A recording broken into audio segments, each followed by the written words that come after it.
Now at 5, a Pitt State professor talks about the city's job growth over the past year. Plus, the city of Joplin hopes to make residents more knowledgeable about sights to see in the area. And Gypsy Rose Blanchard is released from a Missouri prison after serving 7 years of her 10-year murder sentence. The 4 states' most watched news starts now. A Pitt State economics professor says the Pittsburgh area had an unprecedented growth in the number of jobs in 2023, and some business owners express optimism heading into 2024. This is KOAM News at 5. I'm Dow Quick. While the inflation rates have affected the purchase power of the population, Professor Michael Davidson said the number of households pushed up to the middle income bracket increased 7.6% in the area. Some local businesses say 2023 was a good year, but they're projecting an even better 2024. We have a lot of programming planned, and I'm excited for the store. I'm excited to see, I think you have to be flexible in retail, which has been a little bit of a slow learning process for me, but I think I'm finally getting the hang of that, to be flexible. With inflation, then purchasing power is going to decline. They are able to buy less, and of course that is also bad for businesses because they are going to sell less.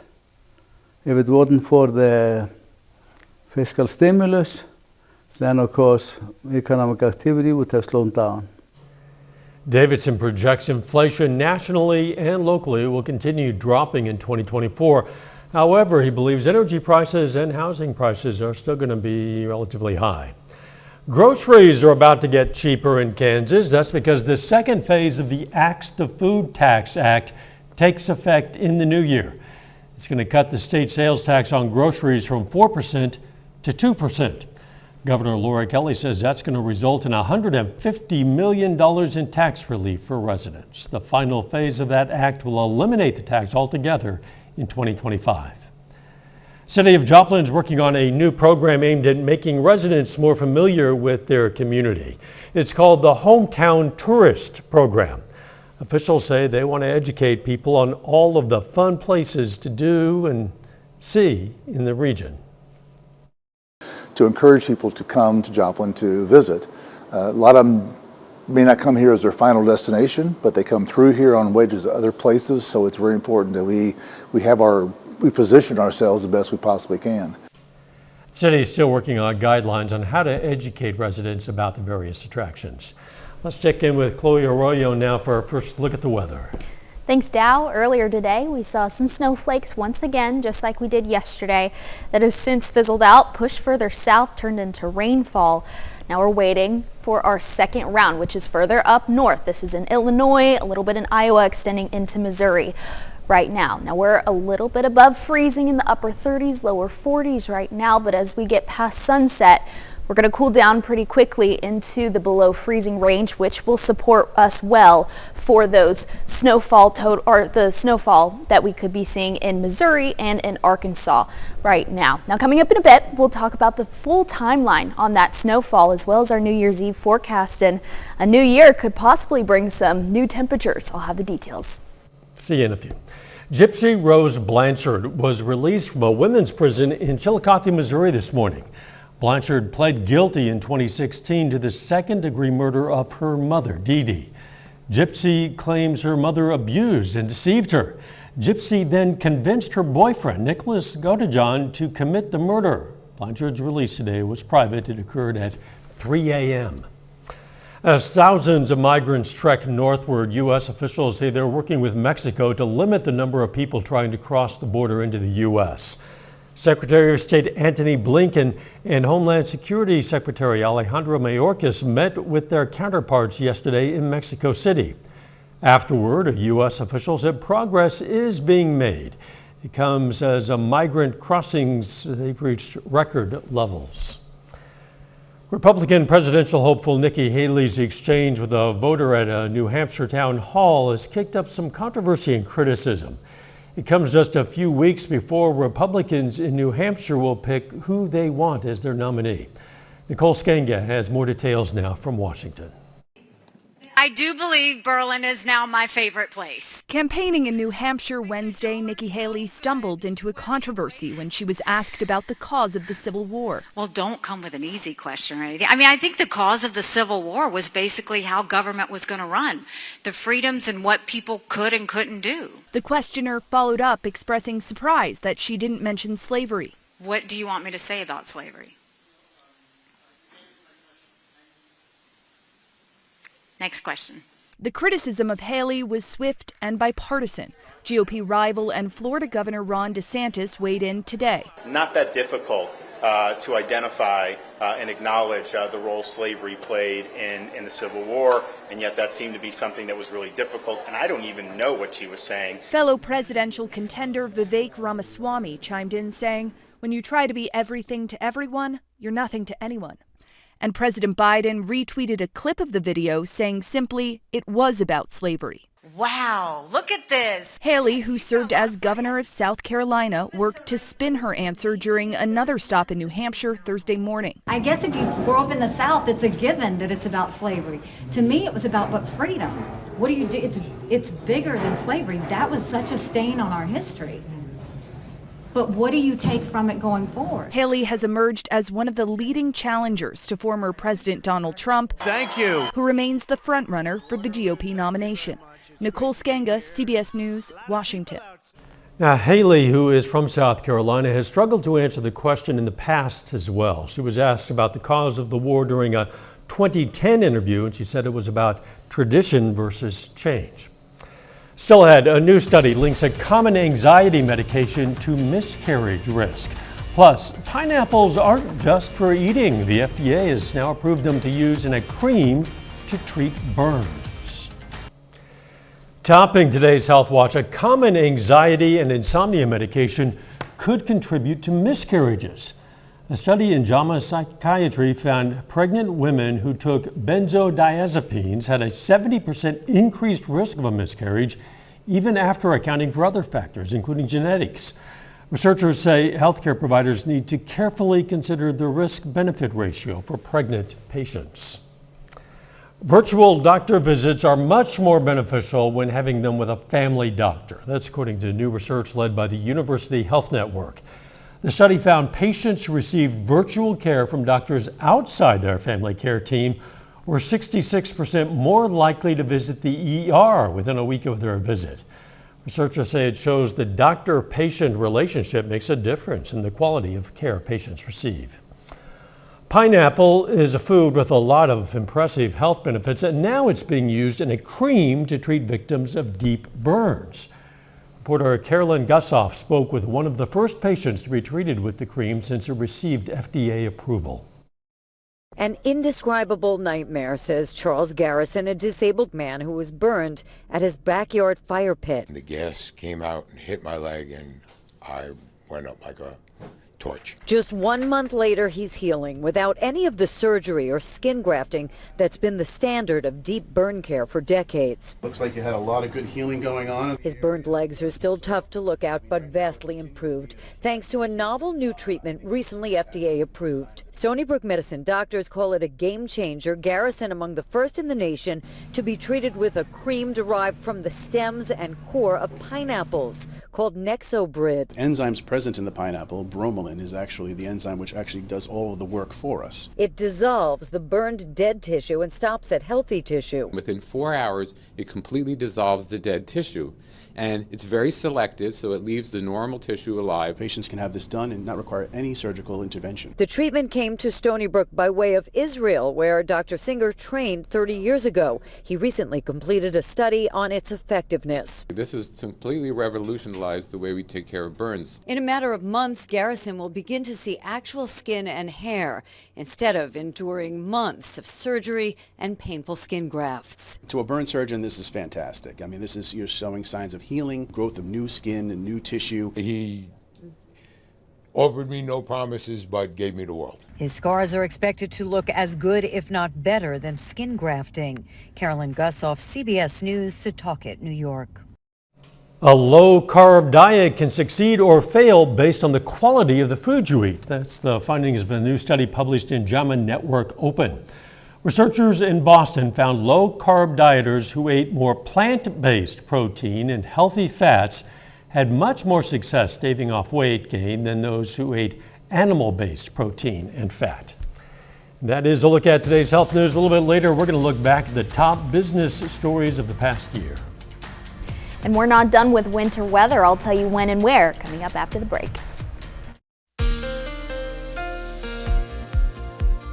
Well, many of us woke up this morning looking to the flurries across the board. We've since cleared up pretty nicely. Here's a look at our Indigo Sky Casino and Resort just west of Seneca, Missouri.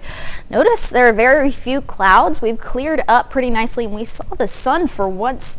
The past couple of days, we really haven't seen that with the amount of accumulation that we've seen in the past day or two. Here's what it looks like right now. We have decayed quite a bit in terms of rainfall. It's all pushed down to the south. By the time we warmed up into the above freezing range, it all went from snow to rain. Now that was our first round. Our second round is waiting up north, pushing further south. Notice how this entire thing is turning counterclockwise. That's a low pressure system that is pushing down south. It's in Illinois, parts of Iowa, and pushing down into Missouri. Right now, we're going to see that in portions of Missouri later on tonight. Current temperatures above freezing right now.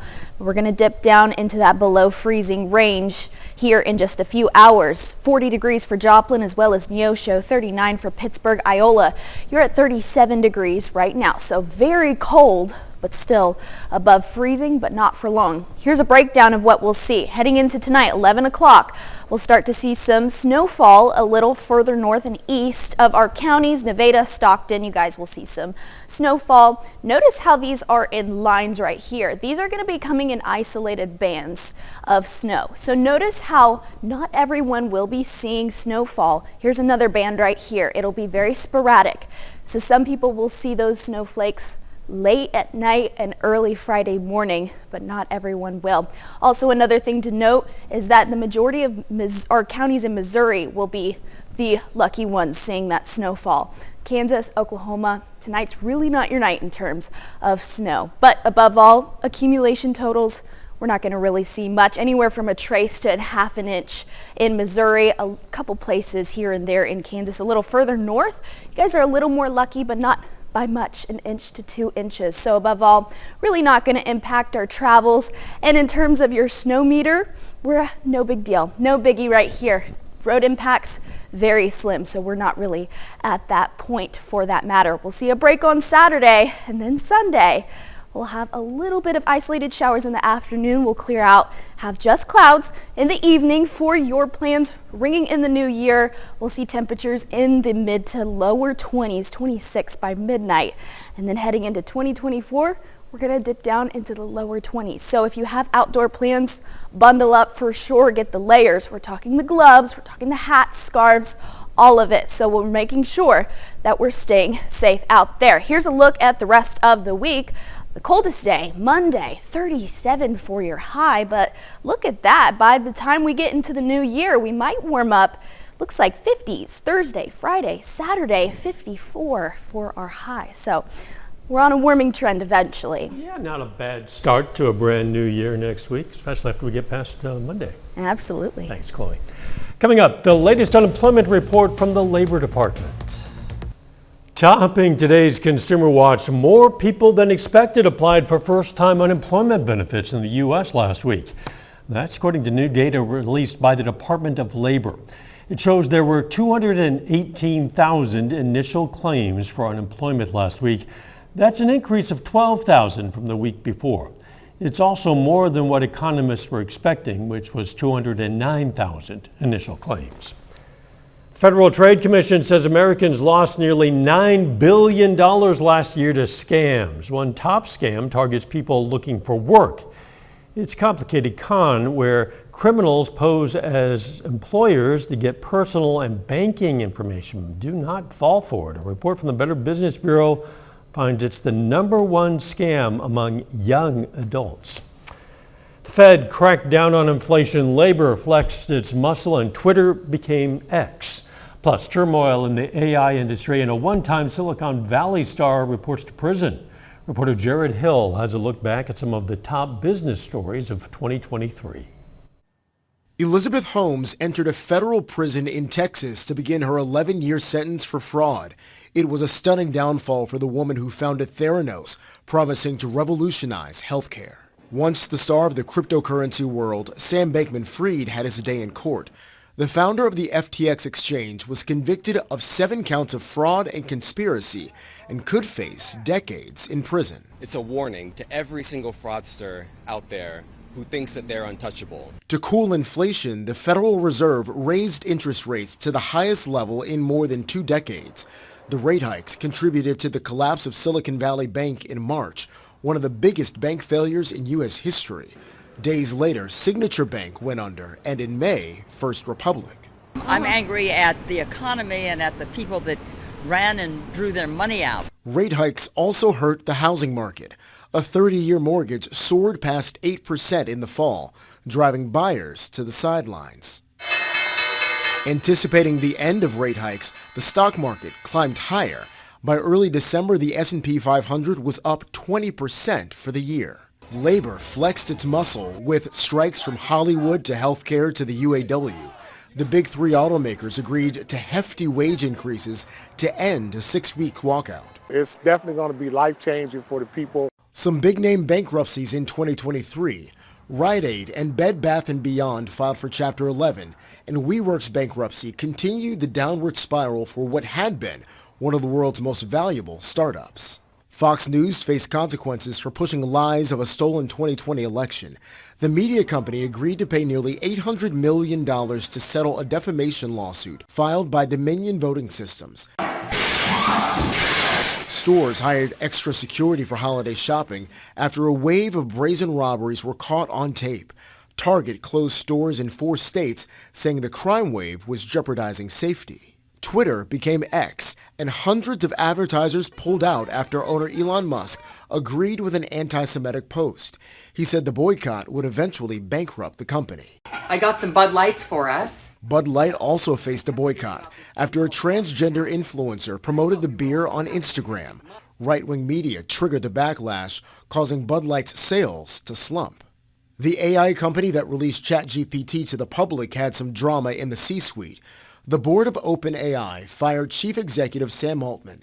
Nearly the entire staff threatened to leave if he wasn't rehired.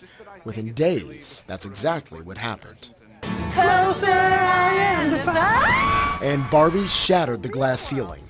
The movie, directed by Greta Gerwig, passed $1 billion in global sales. So cool. That's a look at some of the year's top business stories. Jared Hill, CBS News, New York. Now, from wars to natural disasters and climate concerns, we're going to look back at the biggest international headlines of 2023 tomorrow night at 10. Hope you join us then. A final check of the forecast next.